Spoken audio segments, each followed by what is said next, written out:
Dis binne jou bereik. Ek lees in Hebreërs 12 vers 1 tot 2 die interessante vers. Terwyl ons dan so 'n groot skare geloofsgetuies rondom ons het, laat ons elke las van ons afgooi, ook die sonde wat ons so maklik verstrik, en laat ons die wedloop wat vir ons voorlê met volharding hardloop, die oog gefestig op Jesus, die begin en die volëinder van die geloof. Nou daar was 'n tyd wat mense, toe die myl destyds gehardloop is, dat hulle nie gedink het 'n mens sal ooit die myl onder 4 minute kan hardloop nie. Selfs die dokters het daardie tyd gewaarsku, dit sal mense hart beskadig. So dit was letterlik ondenkbaar. Totdat Roger Bannister in 1954 daardie grens oorskry het, en binne 'n jaar het nog 'n klomp ander atlete dit skielik ook reg gekry. So die vermoë was nooit die probleem nie. Die geloof dat dit moontlik was die probleem.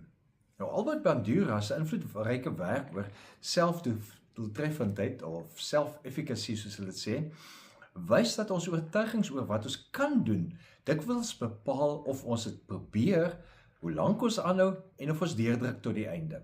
Dit beteken mense wat glo God kan hulle gebruik, sien struikelblokke meer as uitdagings om te oorkom, as tekens om op te hou, moed op te gee en te stop. Maar dis presies wat die Hebreërs skrywer beklemtoon. Ons hardloop nie alleen nie.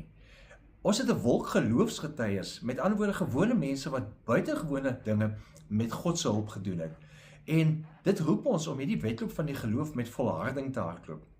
En jou in die alledaagse lewe, jou sogenaamde onmoontlike drome word dikwels meer versper deur jou eie twyfel as deur werklike onmoontlikheid. So wanneer jy jou las van moedeloosheid afgooi, jou oog op Jesus vestig en die eerste tree gee, raak daardie onmoontlike ding, om dit so te stel, stadig maar seker binne bereik. En wat vandag vir jou onmoontlik lyk, kan 'n baan wees wat wag vir jou. Nie as 'n perfekte atleet nie, maar as 'n volhardende gelowige.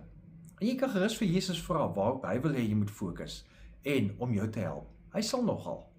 Leef geïnspireerd.